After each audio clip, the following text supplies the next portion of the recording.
ngayon, we're going to configure yung DC02. Okay?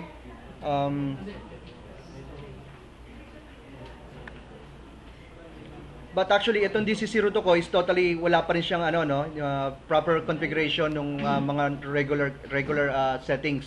So, some of it is yung ating some of the configuration is yung ating network. Okay, so at least i-demo ko lang sa inyo, no? So, first is network setting, properties. Even though tapos nyo na to, review ko lang.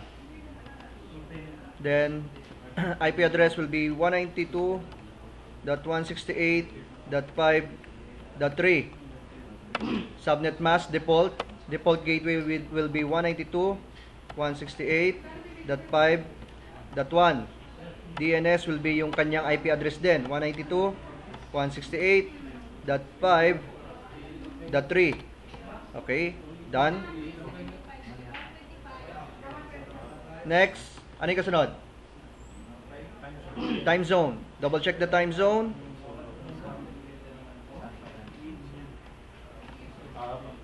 Okay, time zone ko is 12:46 PM. Mali. So, check ko lang yung aking tamang time zone. Change date setting. Anong oras na ba? 2:20. Okay. Okay. So next, ano kasunod? Alala nyo pa? Ano kasunod?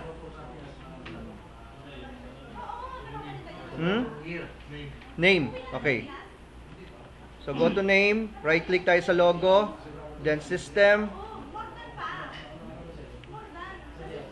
then change setting, change the name.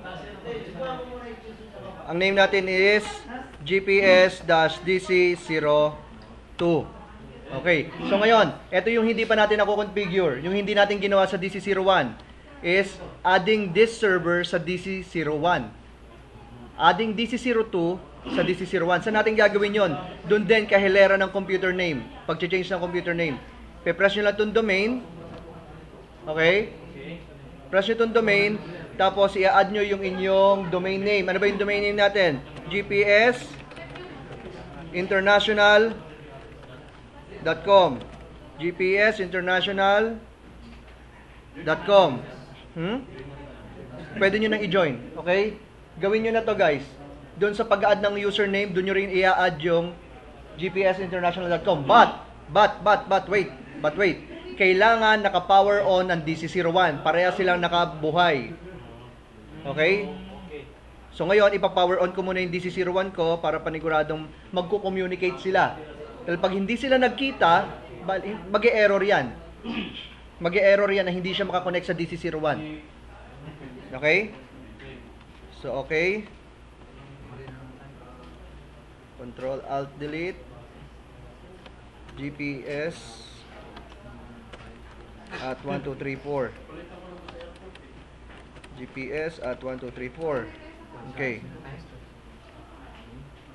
So ngayon, pupunta ako ng DC02. Tingin ha. Pupunta ako ng DC02. Tatry ko ng i-okay. Hopefully, connect. Okay, press okay. Okay lang yan. So it means hindi makita yung DC02 ko. May problema. Okay? May problema raw. Bakit? Ano bang problema? So, retry lang. Baka kumunik ulit.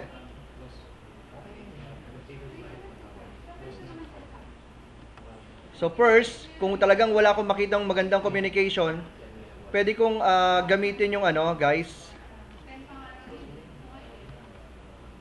Try ko mag CMD, try ko i-ping yung kabilang server kung nagko-communicate sila.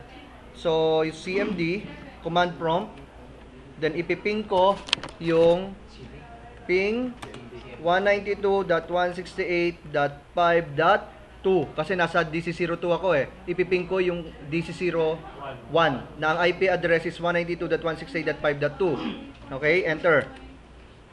Nakikita naman niya. Napiping naman niya. Okay? So, napiping niya, nakikita niya. Okay. So, ngayon, pupunta ako kay DC01. I-double check ko rin kung napiping niya si 5.3. Okay, yung DC02. Okay, so right-click, run, CMD, yung command prompt. Ipiping ko si ping space 192.168.5.3. Okay, nasa DC01 ako. Ipiping ko yung kabilang server.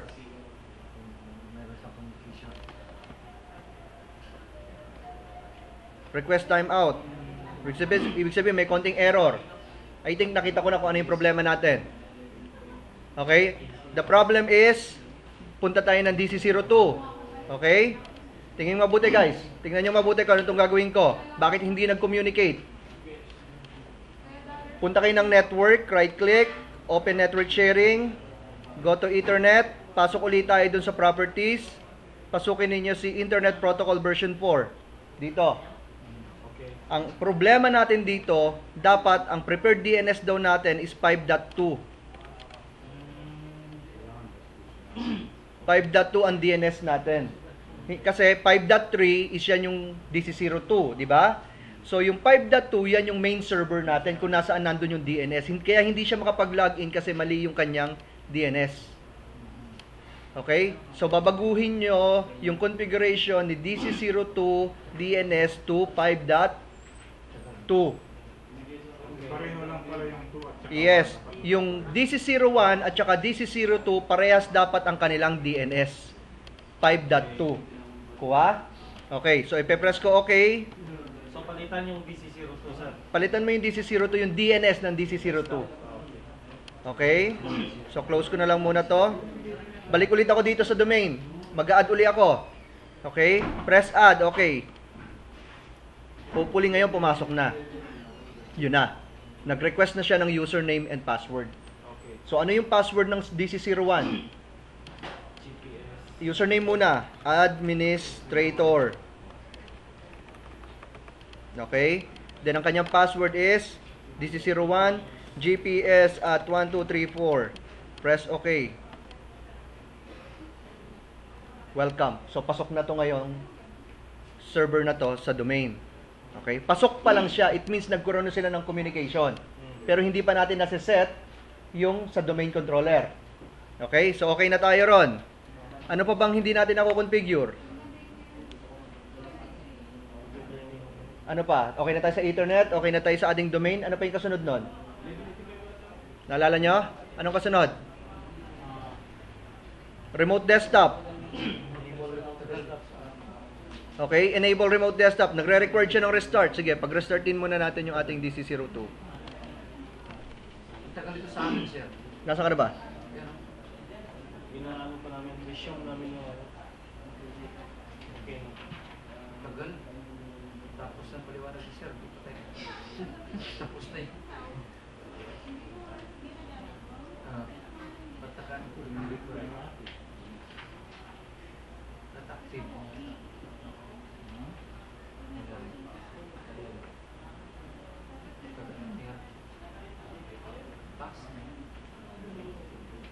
Okay, so nag-restart yung ating server.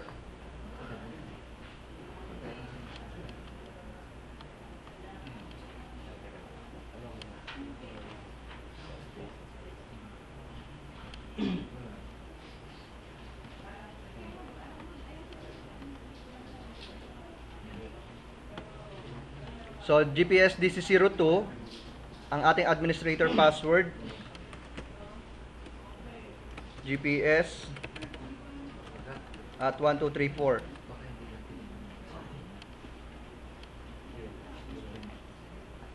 Ano, napakonect nyo guys? Bakit? Baguhin nyo yung network setting ng DC02 to DNS 192.168.5.2. Username.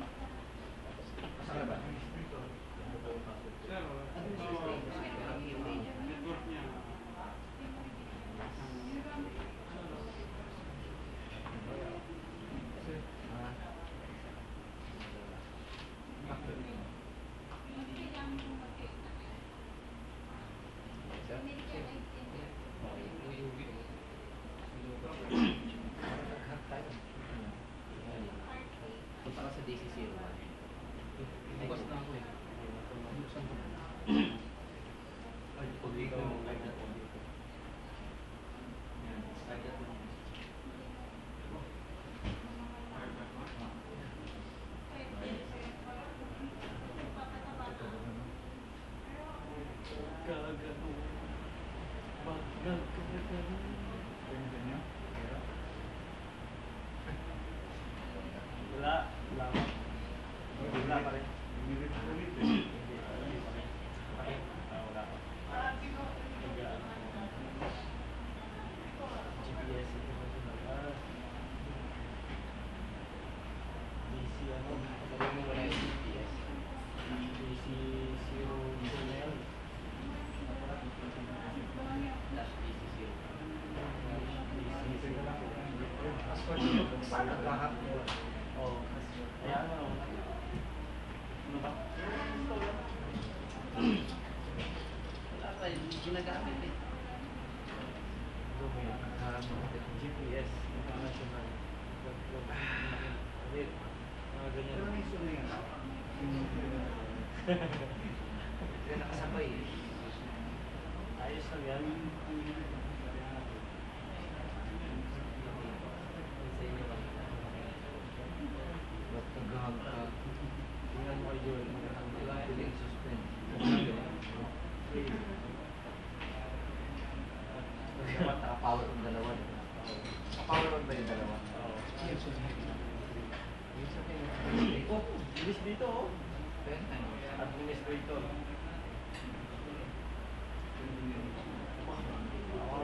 Parang may problema. Marami tayo doon ah. Baka may nagtag na ano. GPS. Sir, parang naghang sa amin. Biglang bumagal. Tapos, Ito sir, nag-stuck na kami. GPS. Naka-ano naman, naka-GPS. Nag-gray naman yung kanina ba yan? Kanina yan? Ano natin? Kasi kanya tuloy-tuloy naman. Sige na, steady, hintayin lang sandali. 1 more minute. Pag wala, close nyo. Okay? 1 minute. Okay, so next is Hindi yan papasok sa ano. Hindi yan papasok. remote settings. Next is remote settings. Oh! Pasok na. So this is 02, go to system. Ayan. Okay, after go to system, remote settings, enable lang natin yan, allow. Okay, apply. Okay, then sumunod is yung Windows Update.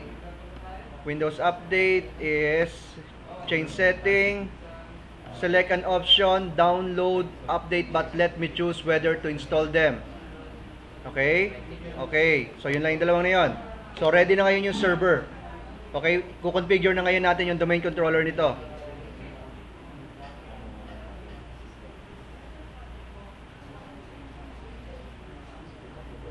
Okay guys, gusto kong masettle yung communication between DC01 at DC02 ngayong araw na to. Yung mga PC ninyo. Kung sino yung gustong matapos ngayong araw na to, pwede kayong magstay mamaya dito sa kabilang side. I-configure natin yan. Tutukan natin isa-isa. Sige sir, Okay? Tapusin nyo, kailangan makumpleto na natin yan tong araw na to. Walang problema mag-extend tayo, pero doon tayo sa side na yon. Okay? Dahil may gagamit dito sa part na to ng alas 3. Okay, but let's continue. Okay. So, tapos na tayo doon. Kukonfigure na ngayon natin yung ating domain controller. So, sa domain controller, parang kanina rin yung kinrate natin. Nagpunta tayo ng dashboard, then add roles and features. Di ba, umabot pa tayo dito kanina? In-install natin yung press next, tingin sa screen. Press next, role base, press next. Ulitin ko na lang ha. Nandito tayo. Nasa DC02. After the configuration, adding to the domain, dito na tayo. Mag-create tayo ng role. Lalagyan na natin siya ng trabaho. Ano yung trabaho ng server na to? Add role. Press next. Role base. Press next. Select server. Next lang din yan. GPS DC02 na yan. Okay? Press next. So, ano ang i-add natin? Active Directory Domain Service. May lalabas sa second window. Add features lang. Hayaan lang natin naka-default yan. Press next. Press next ulit. Press next ulit. Install. Very simple. Okay? So mamaya, hopefully, masettle natin lahat yung mga medyo may konting error sa mga PC ninyo. Para by next week, ibang activities na tayo. Okay? Mahirap kasi yung uulitin na naman natin. At least naka-prepare na yung dalawang server ngayong araw na to. Okay, so installing, it will take for about 3 minutes or 2 to 3 minutes. So pag-install. Yun, yung susunod na step dito, di ba kanina gumawa tayo ng forest? Naalala nyo pa? Gumawa tayo ng forest. Ngayon, hindi na tayo gagawa ng forest. I-add natin itong domain na to doon sa existing forest. Yun ang pagkakaiba. Okay? Kanina, gumawa tayo ng forest. Ngayon, hindi. I-connect na natin itong DC02 doon sa existing natin na forest na DC01. Sir, to kaya ano sir? Restart na siguro sir. Alin po? Itong computer parang mas Sige sir, restart mo na lang para panigurado.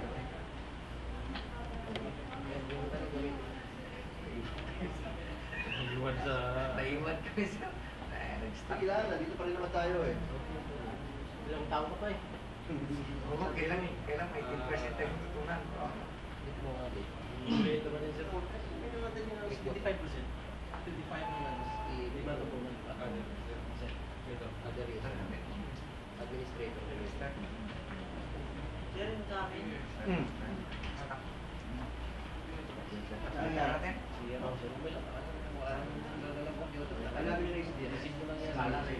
Tinatamad na eh. Experience natin. Ayun.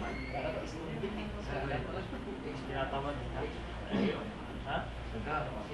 Nag-ang ba? Walang tibay. GPS. Lalo. GPS. Nagmagalaw. Yun lagi ang password. GPS. Type mo ng 124. Yun yung username. Yung username lagi administrator. Tapos ang password na, GPS at 123. Maka-add ako ng bago,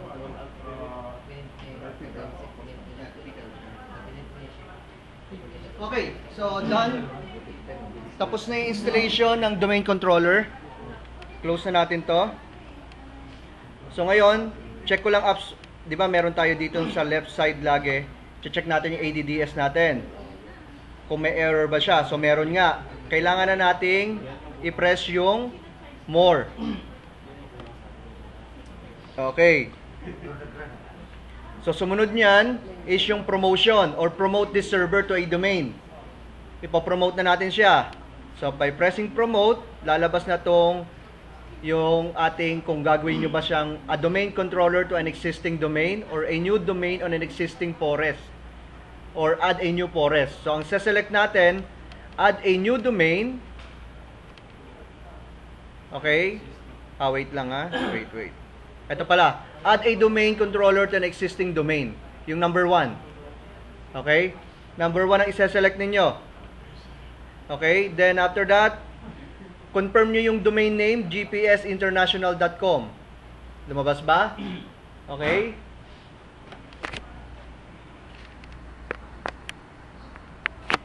Okay, gpsinternational.com. Then, confirm nyo itong supply credentials. Dito sa credential, ito type ninyo is administrator. Okay? Then, the password is, ganun pa rin. GPS at 1234. Press OK. Next step. Press next. Okay? So, yun ang pagkakaiba guys, no? Kanina, nag-add tayo ng new forest.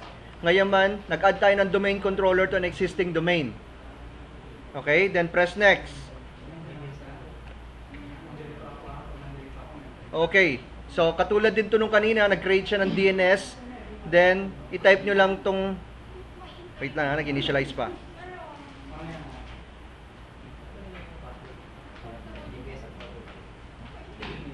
Okay. Tingnan guys. So, wala na tayong gagalawin dito sa mga checkbox na to. But, itong site name, ito ang kailangan nyong i-define na default first site name. So, kung may iba pang option, ito ang default natin. Okay? Default first site name. Then, sumunod, yung existing password ulit, GPS at 1234. GPS at 1234. Press next. Okay. So, lumabas na naman yung segregation of DNS server cannot be created. Because, bakit? Nagkikreate pa lang tayo ng DNS ngayon. Okay, so, press next. i-ano nyo lang yan, decline nyo lang or bypass nyo lang. Press next. Okay. Specify install media. Wala tayong gagalawin dyan. But dito, meron tayong existing GPS DC01. So, pwede nyo i-select yan or kahit ano na. Kahit any domain controller na available. Pwede rin ganyan, pwede rin ito. Kahit ano sa dalawang yan gagana. Okay, pero panigurado, specific na agad, GPS DC01. Okay? Press next. Then again, yung folder kung saan isi-save yung mga database. Okay? Press next lang. Okay, review nung inyong configuration. Press next ulit. So, verifying nung ating configuration.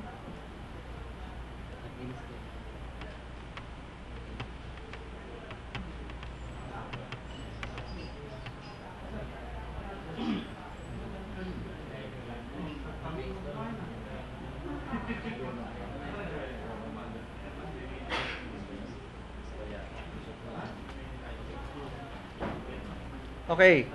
So again, wala naman akong ganong error, walang namumula. Available naman yung check, green check. Okay? So press install.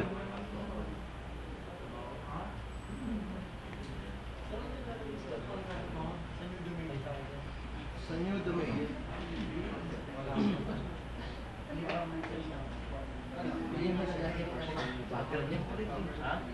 Admin, GPS.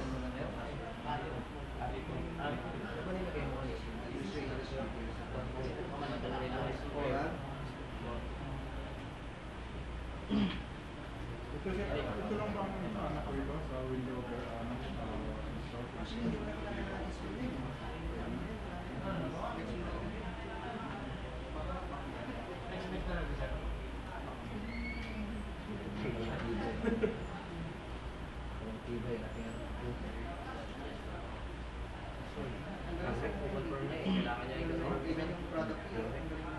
Sino naglagay?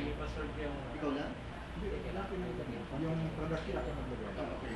So, palitan mo to ng standard. Pakaibahin nila yung nalagay mo. Baka Google, Yan, baka standard.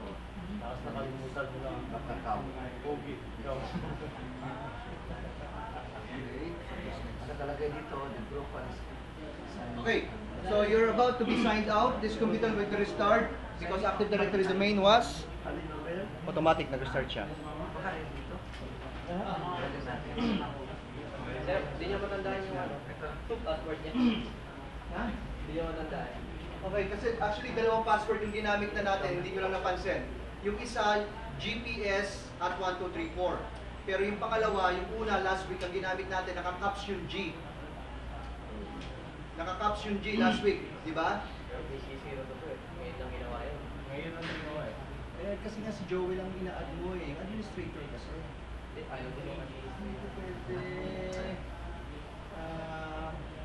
Sige, administrator. Ito mo dyan admin. administrator.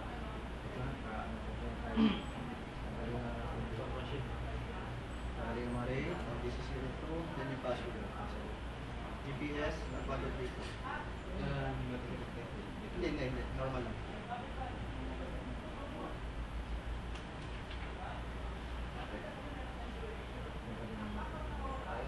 Okay.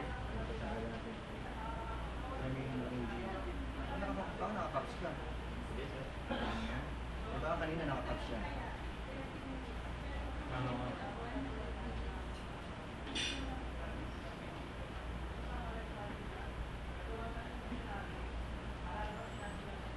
Na-add nyo na ba ito sa domain? Ha? Na-add na, no?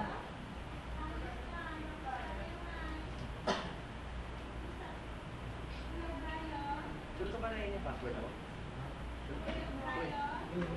GPS at 123. Ayaw. Okay, so other option, administrator,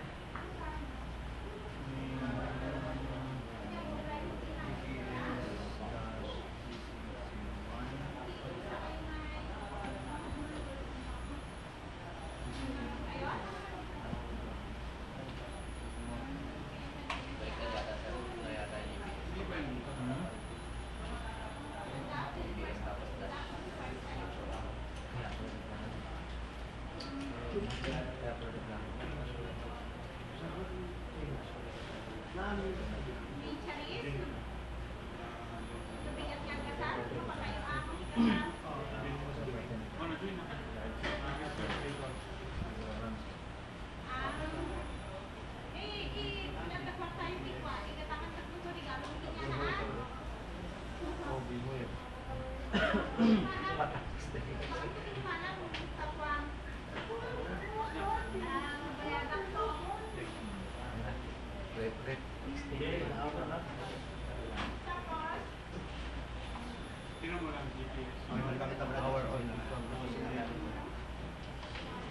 Okay.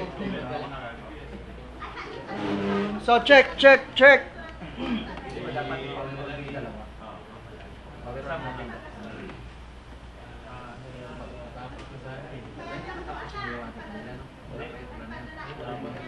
Okay, so GPS at 1, 2, 3, 4.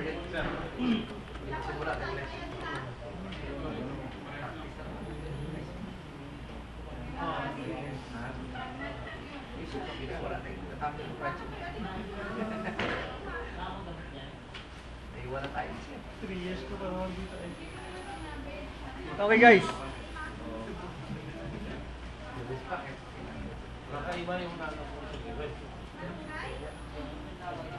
Okay. I want you to see something na yung reason kung bakit natin to ginagawa. Okay? So ito na yung testing. The testing is nandito tayo sa DC01, right? Dahil lang ha. Pasok muna tayo ng DC01.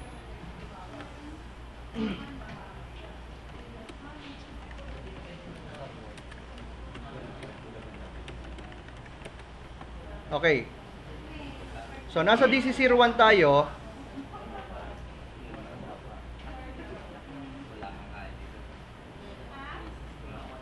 Then, I need to go to tools. Ngayon, pagdating ko sa tools, pupunta ako ng Active Directory User and Computer. Dito sa part na to, is dito tayo mag-a-add ng mga user account ng bawat user. Kunyari, may bago kayong empleyado. Dito natin siya bibigyan ng accounts. Okay, bibigyan natin siya ng email, ng username, ng password. Dito lahat yon ginagawa. Okay? So example, mag-a-add ako ng new user. Okay? Pupunta ako dito sa user folder. Ito ngayon yung mga existing user natin. Kasama na dyan si administrator. Okay? Ito si administrator. Then, napakarami pang user account. Ngayon, magdadagdag tayo ng isang local accounts na maaring new employee. Okay? So, right-click, just select new, then user. Huwag kayo maglala, ulitin natin to, no? Okay. So, pagdating dito, mag-add tayo ng new user account. Example, si BB. Okay? Last name niya, Gandang Hari. Okay. So, ngayon, username logon niya, ito yung pinaka-email niya, pwede niyong buuhin na BB Gandang Hari. Okay? Yan yung pinaka-email na. Dito, first name, last name, full name niya, BB Gandang Hari. Then, just press next. Okay? So, mag-add tayo ng new account. But remember, guys, dito tayo nag-add sa DC01. Okay? Password, uncheck nyo muna to. User cannot change password. Okay, uncheck nyo muna yung nasa ibabaw, tapos press nyo yung check ng user cannot change the password. So, yung password is ganun din. I-default ko muna as GPS at 1234. GPS at 1234. Press next. Finish. So, eto na ngayon yung account ni BB. Okay, so na-add na siya. Nakapag-add na tayo ng bagong user account. So, pwede mo nang i-deploy yan sa user. Ito user account mo, ito password mo, ito email mo. Done. The question is, nag-update ba tong BB Gandang Hari na to sa DC02? Dapat. Okay? So, i-check ngayon natin ang DC02 ko. Tingnan nyo mabuti. Nasa DC02 na ako. Kanina, DC01, si BB Gandang Hari. Ngayon, sa GPS DC02, dapat nandito na siya. Okay? So, i-check ko yung tools. Active Directory User and Computer. Then, yung account ni BB. Tingnan natin. Ayun na siya. Okay? So it means nag-synchronize na ang system natin. So mag-down man yung DC01, meron ka pang backup na DC02. Okay? Automatic yun nagsisynchronize. So without doing it manual na isa-isang account, okay? Because of synchronization ng dalawang system, nag-a-update yan sa magkabila ang domain controller. Kuha? So eto na, sa DC02 nag-update din si Bibi Gandang Hari, samantala sa DC01 nag-update din. So vice versa to. Mag-add ka man kay DC02 ng ibang account, makikita mo naman kay DC01.